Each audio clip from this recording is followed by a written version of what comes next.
recebemos no Café com o Reitor a professora Natália Xavier, diretora do Colégio Internacional Senhorelli, que é o colégio de aplicação do Unisenhorelli.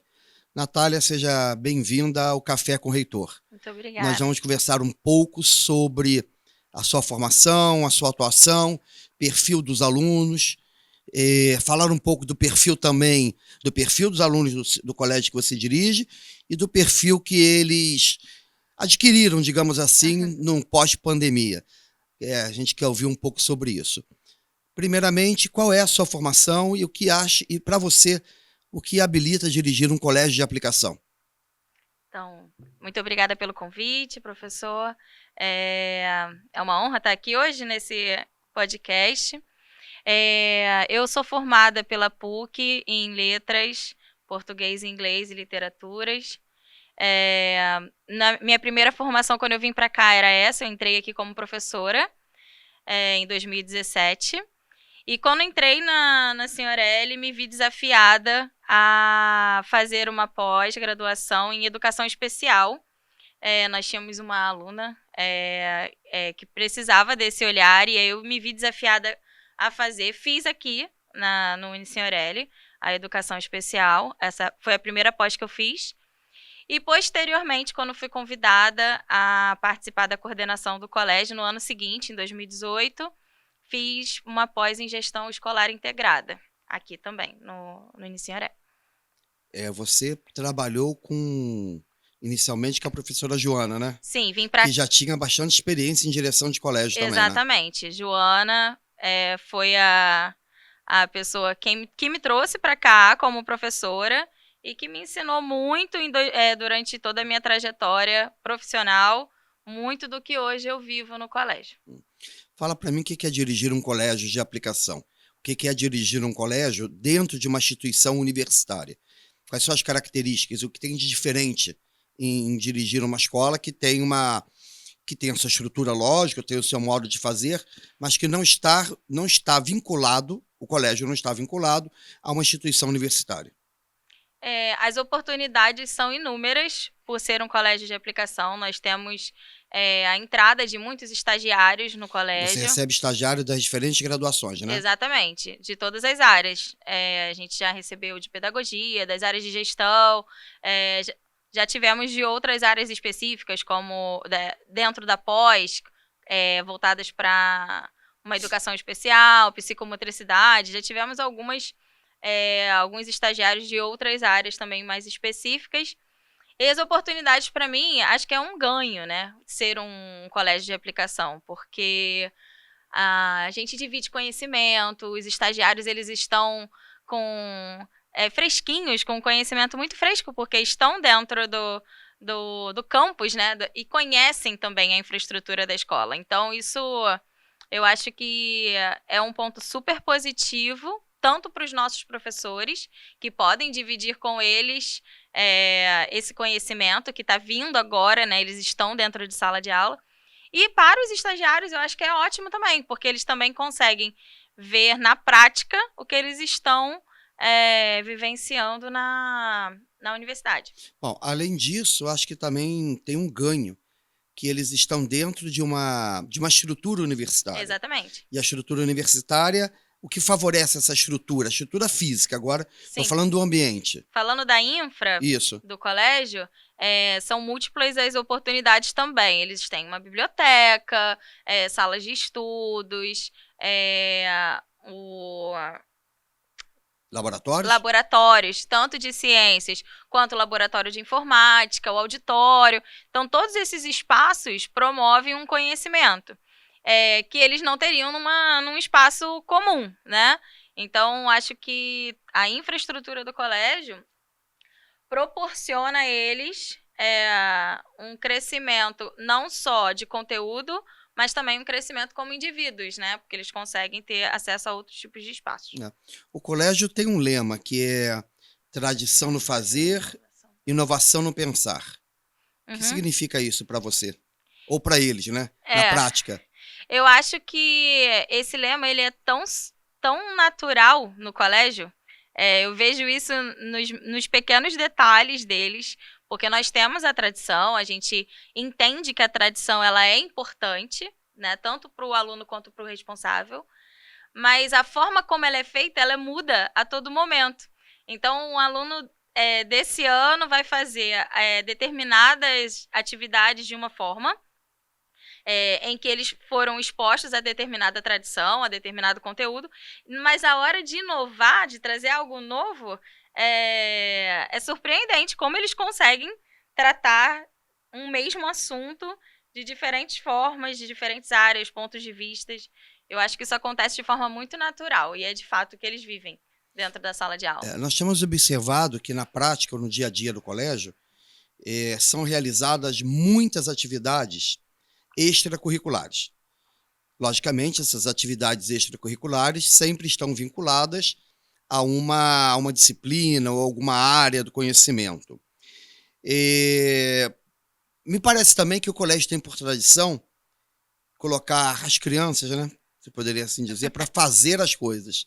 Sim. Como é que você vê isso? O hands-on, né? Bom, eu acho, para que todo mundo entenda sobre o que nós estamos falando dos eventos, nós temos eventos pedagógicos durante o ano, que eu posso citar, são o American Day, onde eles trabalham a língua inglesa, a Feira de Ciências e Empreendedorismo, que nós focamos em exatas e biológicas, o Fórum Pé-Unesco, que como somos uma escola associada à Unesco, trabalhamos datas comemorativas, a cultura da paz, a sustentabilidade nesse fórum, e esse fórum é voltado para a área de humanas e linguagens. E o último evento pedagógico, que é o Hispanidade, que nós trabalhamos a língua espanhola. Como nós somos um colégio internacional, nós damos valor a essa internacionalização, tanto na língua inglesa quanto na língua espanhola. Só para contextualizar os eventos. Eu acho incrível a forma como eles trabalham esses eventos, porque eu acredito muito que a formação do aluno, a forma de avaliar um aluno, seu crescimento como de conhecimento mesmo, não pode ser avaliado única e exclusivamente numa prova. Ou dentro do ambiente tradicional, né? Exatamente. Dentro do ambiente de sala de aula. Então, de repente, a história do tradição não fazer, inovação não pensar, também, a questão da inovação está por aí, né? Também está ligado a essa parte. Apesar de termos um pilar, apesar de termos um pilar conteudista, também temos um pilar construtivista, que vai muito dessas atividades que nós colocamos o aluno para colocar a mão na massa, como seria o hands-on, dele trazer a teoria para a prática. Então, quando eles realizam esses eventos, eu já vi muitas situações de alunos que têm alguma dificuldade, por exemplo, na área de exatas, na hora de fazer uma prova. Mas que quando vão fazer uma atividade prática com aquela disciplina, conseguem provar que eles entendem daquilo, conseguem utilizar exatas no dia a dia, na vida. Costumo responder sobre esses eventos, que quando o aluno pergunta assim, para que eu estou aprendendo isso? Por que eu vou usar isso na minha vida? E esses eventos respondem isso. Então, onde você vai utilizar esse conteúdo? Eu vou utilizar esse conteúdo aqui, tá vendo? Nessa experiência que você tem no dia a dia, na sua rotina, você está utilizando aquele conteúdo que você aprendeu na matemática. Você está utilizando aquele conteúdo que você aprendeu na biologia. Então, eles conseguem aplicar, né, no fazer o que eles aprenderam em sala de aula. Então, na realidade, a teoria fica mais próxima da realidade, de uma realidade concreta. Sim. Já que eles estão ali construindo os diferentes saberes, os diferentes conhecimentos. As múltiplas inteligências, os estagiários que vêm para cá, né, da universidade, eles falam muito sobre isso, que eles veem isso quando observam a sala de aula, participam das atividades. Essa resposta para que eu vou utilizar isso essa pergunta é muito respondida no dia a dia mesmo. Eles conseguem ver essa aplicabilidade. Convido quem estiver assistindo que venha um dia nos nossos eventos, que são realmente enriquecedores. Bom, eu queria que você me falasse sobre perfil. Uhum. O perfil do aluno antes da pandemia, durante a pandemia e pós-pandemia. Então, assim, eu acho que é interessante a gente discutir e entender o que a pandemia fez com os nossos estudantes, o que a pandemia fez com as nossas crianças, como eles eram antes, como eles foram durante e como eles retornaram da pandemia. Essa questão do retorno, eu tenho conversado com algumas pessoas da área da educação e colocam que o retorno está sendo muito difícil. Um desafio, eu diria. A partir de dois aspectos. O aspecto logicamente, de domínio de conteúdo, de domínio de conhecimento. E o aspecto 2, comportamental. Mas vamos lá. Como era o comportamento antes, durante e depois? Como é que foi isso? Bom, quando eu apresento a escola para as pessoas que vêm conhecer o colégio, eu costumo dizer que o nosso maior diferencial são os nossos alunos, porque eles me enchem de orgulho pelo que eles são. Falo isso assim de coração mesmo. Então, eu diria que o perfil do nosso aluno antes, durante e depois, ele tem uma coisa que perpassa, assim, que eu acho que eles não perderam, que é o fato deles serem muito acolhedores, eles são verdadeiramente humanos, eles entendem um lado do outro. Quando entra um aluno novo na escola, eles são super receptivos, entendem o professor, conseguem entender a direção. Durante a pandemia, que os professores ficaram de home office, né? Mas o administrativo aqui, trabalhando aqui, eu recebi inúmeras visitas de alunos para virem aqui na direção para saber se eu estava bem. Se eu estava bem, como é que eu estava, se eu estava sentindo falta deles. Então, acho que esse acolhimento eles não perderam. Conseguiram manter esse perfil antes, durante e depois. Agora, eu diria que antes da pandemia nós tínhamos, eu acho que não é uma característica única, né? Nós tínhamos o padrão da escola de tantos anos, aquela situação tradicional de você vir para a escola, estar na escola de um horário X a um horário Y, ter aquela rotina escolar, trabalhos para fazer, alguém para te monitorar o tempo inteiro, em que a parceria entre a escola e a família existia, mas ela era de uma outra forma. O aluno passava um tempo dentro da escola e depois ele ia para sua casa para continuar. Havia um comportamento mais padronizado? Você tinha um padrão de rotina mesmo, era uma rotina escolar mais padronizada. Que já vinha sendo cumprida e eles estavam acostumados. Exatamente. Mais controlável, digamos. E aí eu diria que quando fomos para a pandemia, quando nos vimos na situação da pandemia, como escola, na hora de decidirmos como faríamos essa transição, todo o nosso corpo de professores, mais o administrativo, nós sentamos para tentar resolver da forma que conseguíssemos abraçar o maior número de alunos possíveis dentro da pandemia. E acredito que fizemos com excelência, né? Nossos alunos conseguiram manter as aulas, porém, a gente sabe que a rotina ela mudou. Ele muda, a sala de aula ela entra na casa dele, ela não é mais aqui dentro da escola. Ele passa a ter uma flexibilização de horário que não é a que ele estava acostumado a viver, ou a responsabilidade que ele estava preparado para ter naquele momento, né? Apesar do nosso... Mas as aulas foram síncronas. Sim, mas ainda assim, eu acredito que a criança... existia uma fala que eu ouvia muito na época da pandemia. Mas eles estão acostumados a mexer com tecnologia. Eu acho que o jovem estava acostumado a mexer com tecnologia para entretenimento. Redes sociais. Para redes sociais. Mas usar como um objeto de estudo. Como uma ferramenta educacional. Efetivamente. Exatamente. Como uma ferramenta educacional foi um desafio para eles ali. Mas, num percentual, eu diria que os alunos seguiram, né, a direção o tempo inteiro. Nós, né, da direção e da coordenação, nós mantivemos todo esse contato com eles durante a pandemia. Eu fazia atendimento pedagógico com eles durante a pandemia, mesmo que fosse online, eles tinham também esse recurso. Só que As lacunas existem. Não existe, não seria hipocrisia qualquer pessoa que viveu a educação na pandemia dizer que uma lacuna não existiu. Até porque foi uma forma de estudar diferente, uma forma de aprender. Lacuna ou lacunas na formação acadêmica e também de comportamento deles, diferenciado? Lacunas.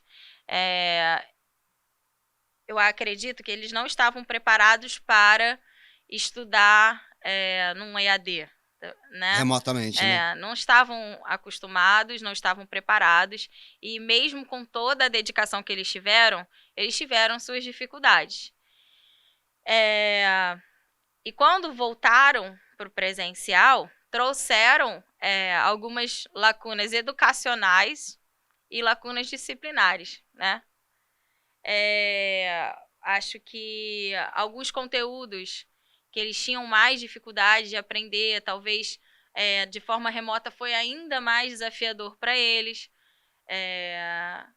Eu costumo dizer que o aluno que tirava 6 numa pandemia era muito melhor que o aluno que tirava 10, porque ele estava se desafiando a fazer com todos os seus conhecimentos aquela prova sem qualquer recurso que não fosse próprio, né? E então ele estava ali se desafiando, ele estava aprendendo. E esse aluno, quando voltou da pandemia, esse aluno que tentava fazer de fato todas as provas, todas as atividades, ele, apesar das lacunas, ele voltou com muito mais bagagem para hoje acompanhar o ensino presencial novamente. Tá, peraí, agora eu fiquei confuso. Tá. Houve uma lacuna de aquisição de conhecimento ou não? Seria hipocrisia minha dizer que não. Ficaram com dívidas, digamos assim. Sim, sim. Até porque... E como é que você tentou trabalhar isso no retorno? Como é que isso foi trabalhado? Então, porque eu, particularmente, observo, quando eu converso com outros educadores, a questão comportamental, que eles voltaram não sem limites, claro que eles têm limites, mas com limites diferentes. Sim. Do que estavam acostumados antes da pandemia. Uhum. Então, são dois aspectos. Eles voltaram com dificuldade de conteúdo, com aquisição de conteúdo. O que você fez? E a questão comportamental, essa observação minha, ela faz sentido ou ela não faz sentido? Não, o senhor está certíssimo. Sobre a parte de conteúdo, eu não digo que por uma falta de assistência ou por uma falta de dedicação. Acredito que por não estarem preparados para viver esse momento de uma educação tão diferente. Eles estavam acostumados com aquele modelo tradicional. Sala de aula, com a turma dentro da escola, tudo assim. Exatamente. E quando aconteceu isso, todos tiveram que se adaptar da melhor forma. Tá. Mas o que você fez quando você identificou que eles tinham lacunas? Tanto de aquisição de conhecimento, de conteúdo, quanto questão comportamental. O que você, enquanto diretora, fez para atuar com isso? Na volta ou durante? Na volta. Na volta? Na volta para o presencial, primeiro o planejamento dos professores para o ano de 2022 já foi pensado tentando trazer alguns pré-requisitos de disciplinas, né, que eles precisariam para aquele conteúdo para o ano letivo que eles estariam ingressando. E, além disso, nós temos monitoria no contraturno, na escola. Então, foi feito um diagnóstico, é isso? Isso, exatamente. Do nível deles. Exatamente. E partiu-se do princípio que eles precisam... Os pré-requisitos de cada disciplina. O que é mais importante? Vamos resgatar isso. Isso. Os professores apontaram que para determinado conteúdo programático planejado para o ano letivo de 2022, ele precisaria ter adquirido conhecimento X. E aí eles voltaram. Voltaram. Fizeram uma volta para continuar.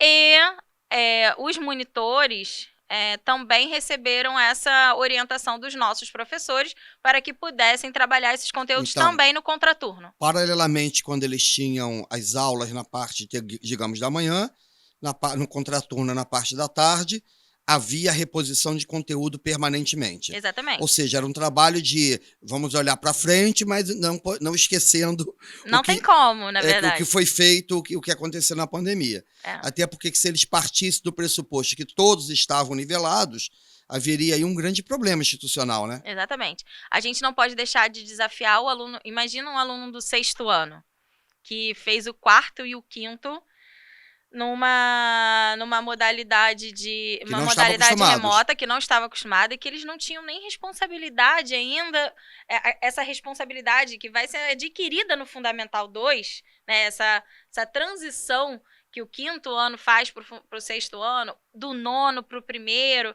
que são mudanças que são realmente muito perceptíveis, né? São mudanças perceptíveis para o aluno. Imagina esse aluno que teve que regressar agora para o presencial. Então, não tem como virar para um aluno e falar assim, isso é um conteúdo do ano X e a gente vai seguir. Eu preciso voltar, dar um passo para trás, explicar esse conteúdo para o aluno para conseguir ir à frente. Porém, não posso deixar de desafiá-lo, porque senão ele vai ficar numa zona de conforto, de conhecimento, né? Que eu, falando de Vygotsky, se eu puder trazer algum teórico, ele vai dizer que a gente precisa, o aluno vai ter uma zona de desenvolvimento proximal que eu preciso potencializar.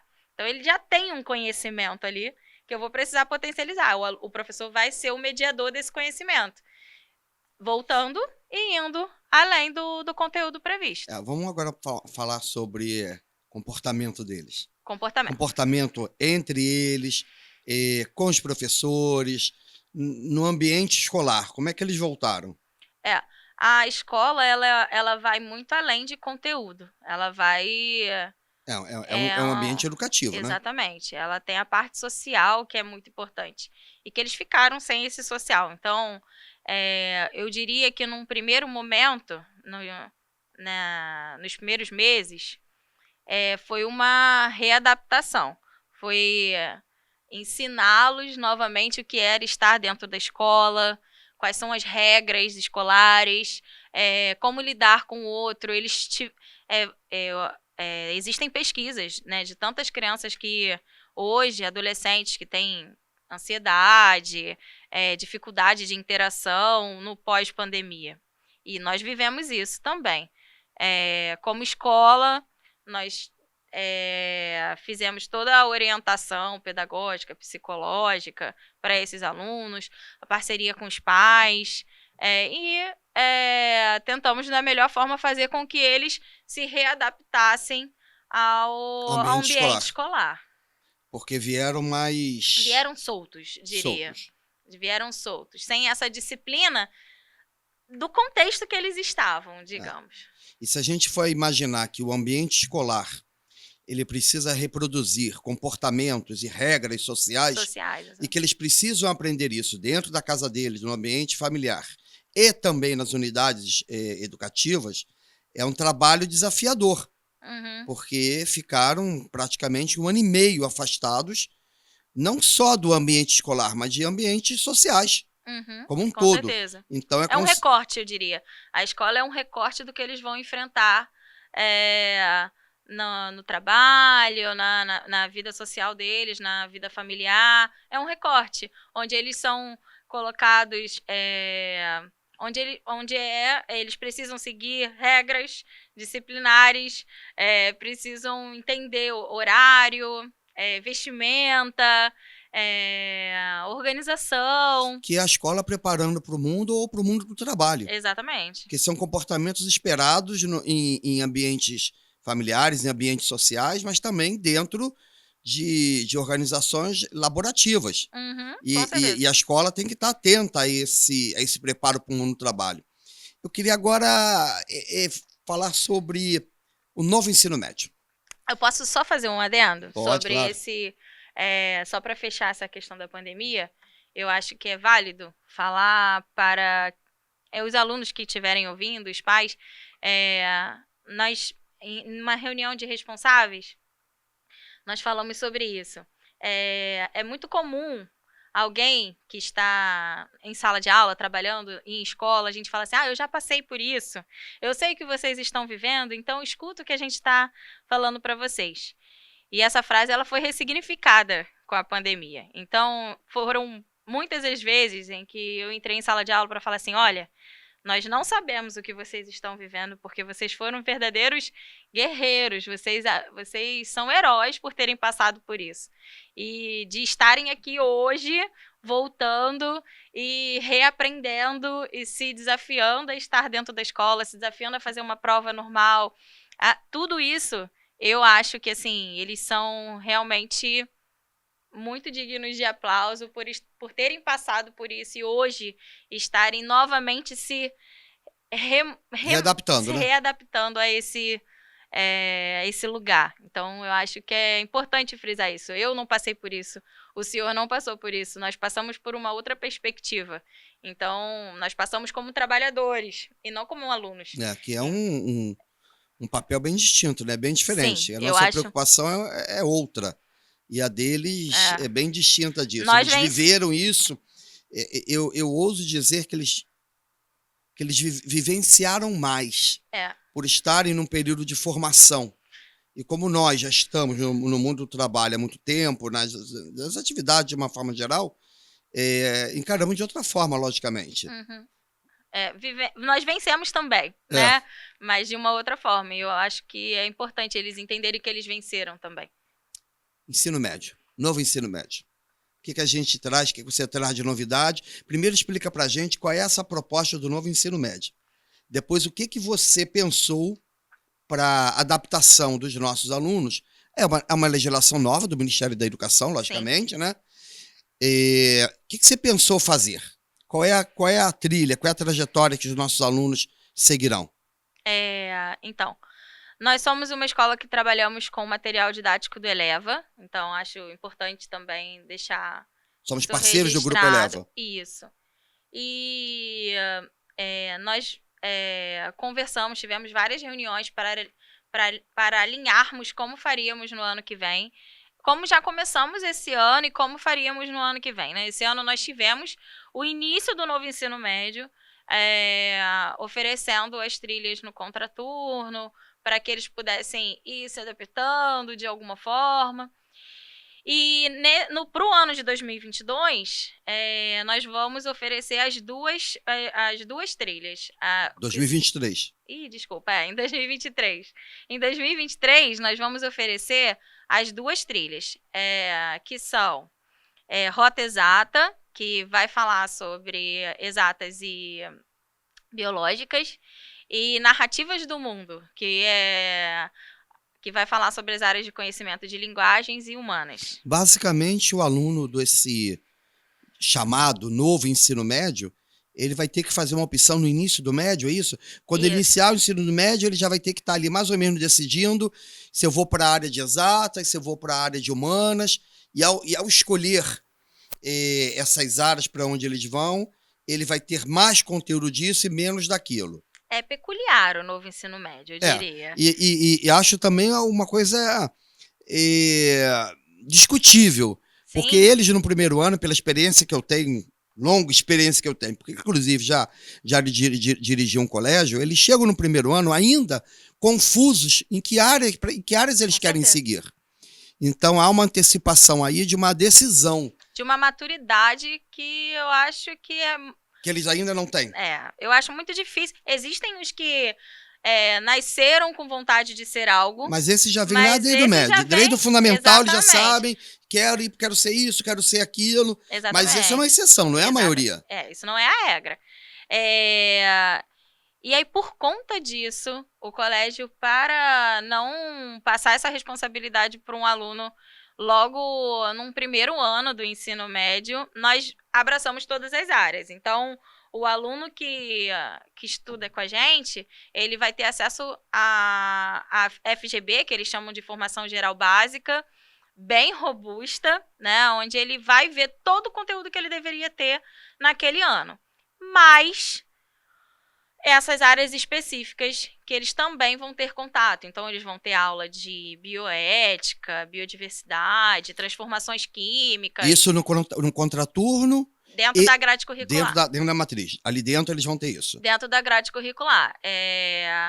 Assim, o aluno que, por algum motivo, imagina se eu tenho um aluno que ele, no início do ano, ele faz a opção de seguir rotas exatas, que seriam exatas e biológicas. E no meio do caminho ele fala, não, eu não quero isso. Que é muito comum, né? Que é muito comum. O que a gente faria com esse aluno? Imagina, ele teria perdido todo um conteúdo. Perfeito. Se a gente estivesse apenas oferecendo aquela possibilidade. Não é isso que ele vai ter. Ele vai ter mais para que ele não tenha menos lá na frente. Então, foi uma... É uma solução muito inteligente. E mais do que inteligente, é uma solução muito humanizada, né? Porque você está considerando, por experiência que você tem em direção de colégio, está considerando a questão prática, como eles se comportam mesmo. E nós tivemos uma conversa com o 9º e com o 1º ano, esse ano, para perguntar que área eles achavam que deveriam seguir. E se vocês pararem para ver, por exemplo, esses testes vocacionais básicos, não esses mais elaborados, mas esses testes básicos, imagina se eles são baseados muito em estereótipos, né? Então, digamos que um aluno que goste de La La Land, por exemplo, que é um filme, um musical, será que ele não pode ser de exatas? Então, ele é de humanas? Por que eu estou dizendo isso? A gente utilizou um questionário em que eles tinham que responder aquilo e, nossa senhora, que as áreas eram totalmente diversas, assim. Um aluno que gostaria de fazer psicologia dava uma coisa completamente diferente. Então, porque eles ainda estão muito em construção de conhecimento, eles não têm ainda isso muito delineado na cabeça deles. Então, adolescentes, né? Sim, imagina. Com aquilo tudo na cabeça, hormônios e tudo mais. Sim, e assim, um adulto não muda de ideia toda hora? Imagina muda de profissão. Um adolescente. Imagina um adolescente. Eu vivi isso, eu tenho 2 irmãos mais novos, né? E a minha irmã do meio, quando ela foi fazer vestibular, ela não tinha a menor ideia do que ela queria. E ela chorava olhando pro Sisu, tendo que se matricular. Então, eu imagino, a pressão já é muito grande para você decidir a carreira que você vai seguir. Imagina fazer isso no 1º ano do ensino médio. Ou num 9º, porque ele vai ter que optar no 9º. Na saída do 9º, né? Na saída do 9º, na transição, o que né? ele vai fazer no 1º. No 9º eles tinham quantos anos? 14, por aí, uns 13. Muito jovem. Muito novo, imagina. Então, essa decisão, ela foi dividida, né, entre o colégio, eu adoto uma gestão muito colaborativa, então, humanizada, então eu divido tudo com os meus professores. Ninguém sabe mais da sala de aula do que eles, então eu acho muito importante essa divisão de ideias, de falas. E eles trouxeram muito esses questionamentos na hora da gente pensar um novo ensino médio. E depois de alinharmos ideias, a gente optou por seguir. Por essa proposta, né? Por essa proposta de abraçar mais do que tirar. E o que os alunos, como é que os alunos receberam? Ficaram mais tranquilos, porque eles estavam um pouquinho preocupados. Provavelmente mais seguros, inclusive, Sim, né? Exatamente. Não que eles adiaram a decisão, ou nós adiamos a decisão deles. Na realidade, nós estamos permitindo que eles escolham no tempo deles, com mais conforto, para que eles não possam escolher de uma forma diversa ao que eles realmente gostam, né? Exatamente. Você falou de professores, como é que é o perfil dos professores? Bom, eu sou apaixonada pela minha equipe, então eu sou suspeita, mas nossos professores são muito engajados, vestem realmente a camisa do colégio, gostam muito da instituição e são muito preocupados com o rendimento escolar das crianças, a formação deles com crianças, né? Adolescentes, porque eu falo que eles vão ser crianças para mim para sempre.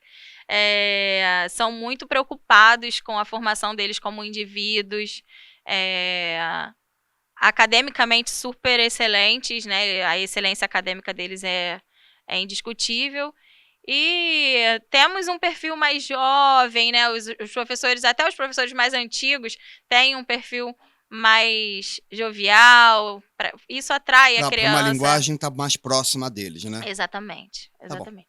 Nós agradecemos a sua participação no nosso podcast, foi show, por diferentes aspectos. Primeiro, falar um pouco sobre a prática do colégio, foi importantíssimo entender essa questão da prática do colégio. Segundo, discutir essa questão da pandemia, o tempo da pandemia, Uhum. porque cada um teve o seu tempo. Nós, enquanto instituição de ensino, e os estudantes, enquanto gestores de instituições de ensino, e os alunos também, enquanto agentes, né, participantes ali desse processo. E essa questão também do ensino médio, ela também é muito importante, porque ela deve não, com certeza, ela está tirando o sono aí de muito aluno e de muito pai também, Sim. que vê agora, nós que somos pais ficamos preocupados com o futuro dos nossos filhos. E aí a gente vê agora que aquela decisão que eles antes tomavam lá, no início do terceiro ano, já forçando uma barra, olha, chegou a hora, não dá mais para adiar. Foi trazida para... E eles não tinham condições, a gente já percebia que não tinham, mas isso tudo era trabalhado. Então, essa estratégia que o colégio adotou, ele parabenizo por ela, porque ela é muito interessante, porque acolhe, ela é uma proposta de acolhimento, e isso é importante, e eles vão se sentir mais seguros e, com certeza, o resultado final vai ser melhor. Eu agradeço mais uma vez o convite, a conversa, foi muito agradável. Agradeço a oportunidade de falar sobre o colégio, que para mim é uma honra estar à frente dele. Tenho momentos assim memoráveis para levar para minha vida, tanto como pessoa, como na minha trajetória de trabalho. Então, agradeço de verdade por poder estar aqui hoje e espero que todo mundo tenha gostado de conhecer um pouquinho sobre o colégio. Nós que agradecemos e com certeza teremos outras oportunidades de falar um pouco mais sobre o seu trabalho. Hoje recebemos a professora Natália Xavier, diretora do Colégio Internacional Ciorelli, já trabalha na casa há muito tempo. Ela tem uma excelente formação, como vocês já viram, mas tem uma formação prática muito grande adquirida no nosso ambiente educacional. Mais uma vez, professora Natália, muito obrigado pela sua participação. Muito obrigada, professor.